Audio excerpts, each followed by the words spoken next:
Hello guys and welcome to another Raid Shadow Legends video. Like straight up we are going into live arena. Plat Arena finish. We have 36 minutes and I literally have to waste no time in digging in if I want to finish in Plat. My defense has been challenged a lot recently, a lot more than what happened before. I don't know if it's because of the polymorph change. So I have to pick my fights. I literally have to beware what kind of fights I pick. Oh dear, I'm sheeped.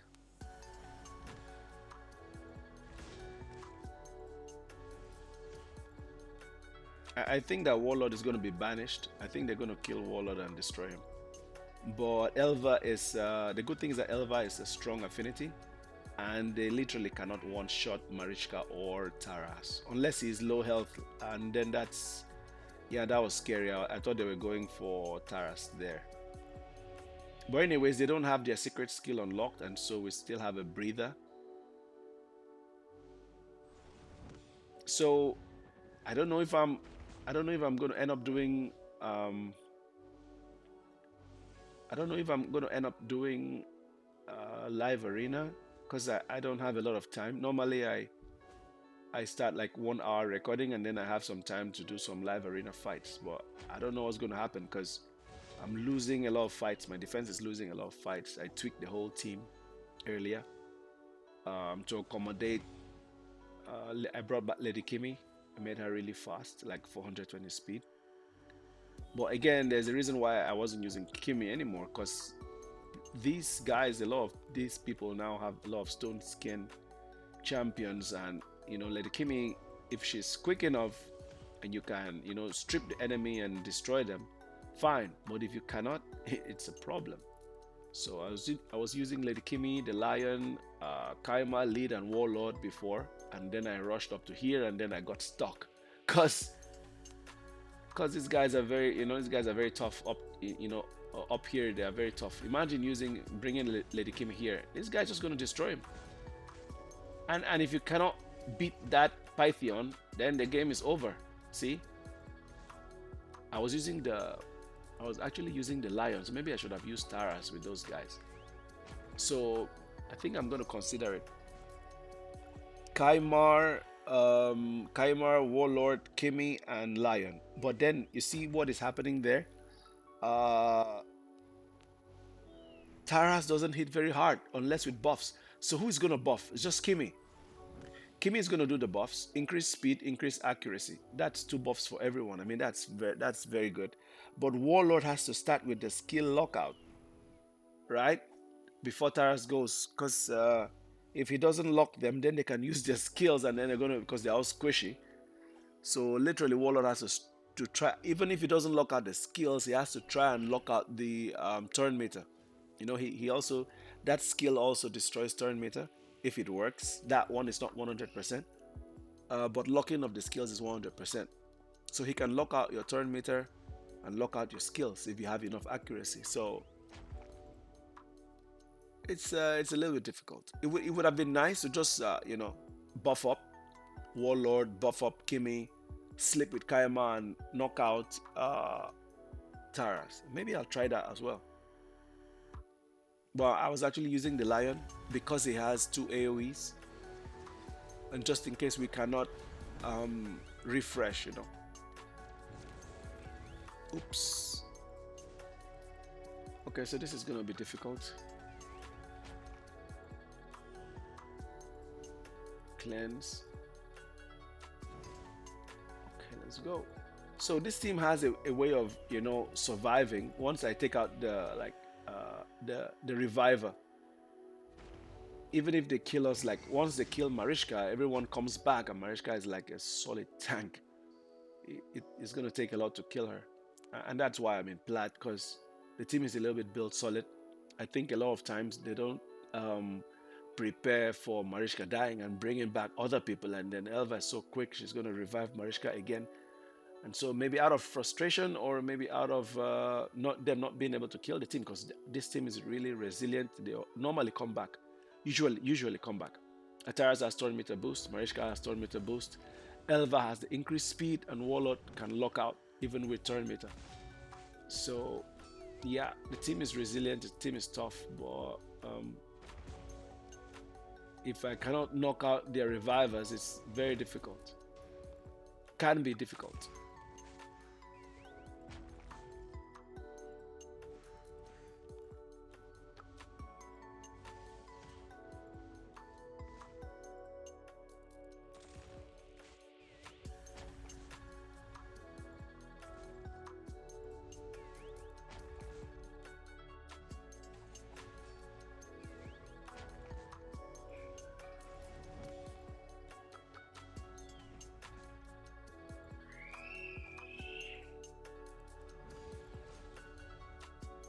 If you don't take out the Necret, he'll just keep, uh, his ally protect is second to none. Second to none. His ally protect is completely different than the rest of the ally protect champions. He is literally alone. He is actually alone because of the passive. If you hit anyone that he ally protects, he now brings out some crazy shield, and so he's nuts. He can literally hold a very squishy champion at 1% of health, and you cannot kill it if you're not strong enough. You cannot just kill it.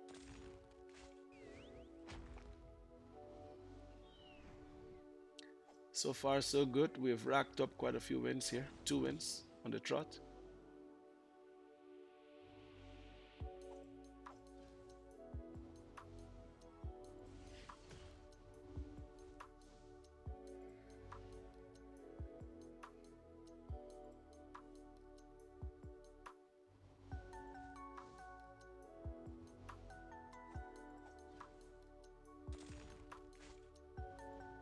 The problem with UDK is that UDK just keeps on healing while you're healing. So if you leave it on auto and your team is healing, UDK is just going to keep healing.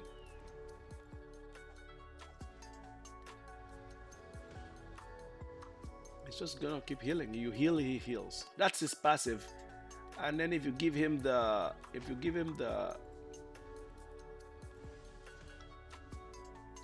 mastery, you know, then that is just literally nuts. If you give him that mastery, oh my god, it's going to turn into something else.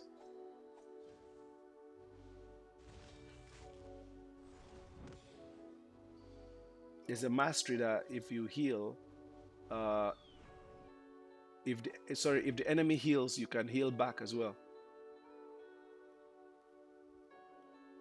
Shadow heal. Shadow heal mastery from the defense tree. If you give UDK that mastery, he can be nuts. It's just gonna add up to his heals, overall heals.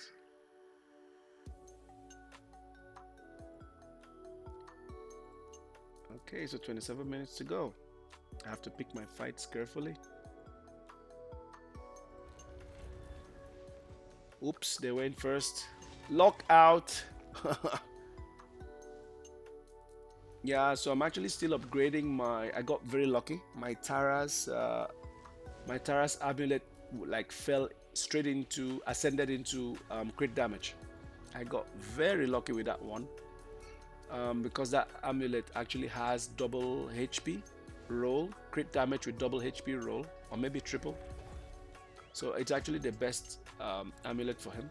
And so I was so happy when it fell into it got extra crit damage. It rolled into crit damage. So I was really happy when that happened because that was like extra 12 crit damage.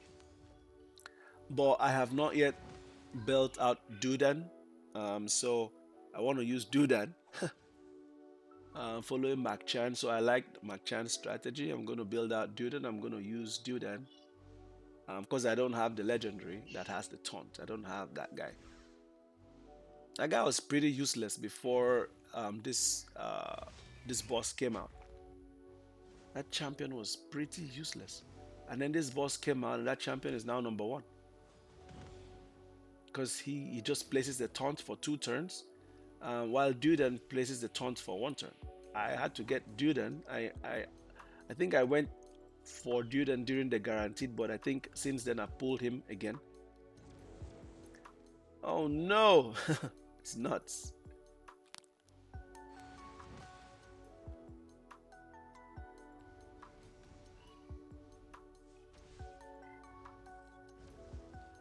Wow, that trainer is strong.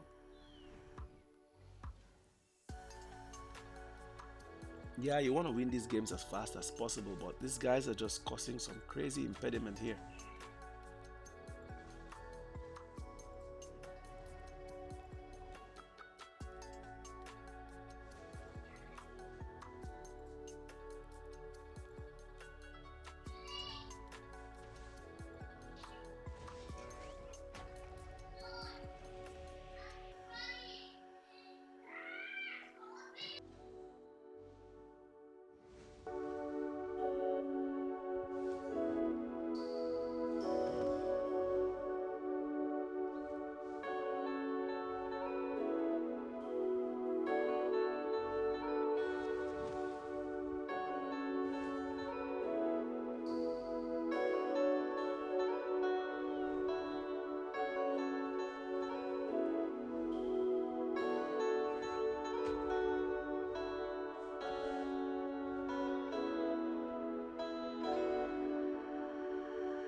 Hey guys, welcome back. So family had to come around, and the babies have to play, of course.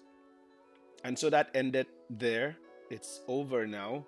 I think I have actually finished there, but I don't think I'm going to be placing in the top 100. So that's the team. Uh, that's the setup for what I use. It's an auto team. I just set it up and just let them do their thing on auto. Um, Unless I have to come in when there is a UDK and I have to like try and finish it quickly.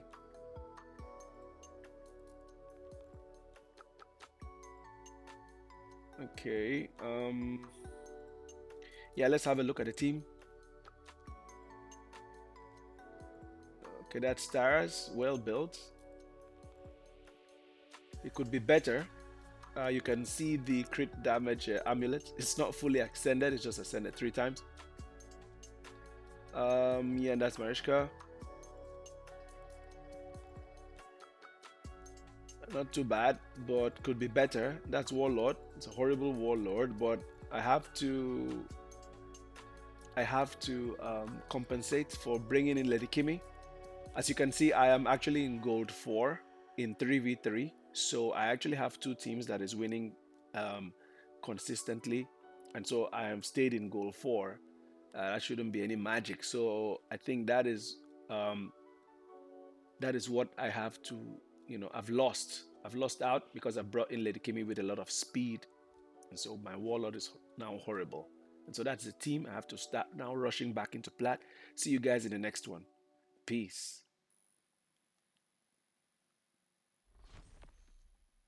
Hooray! Void shard.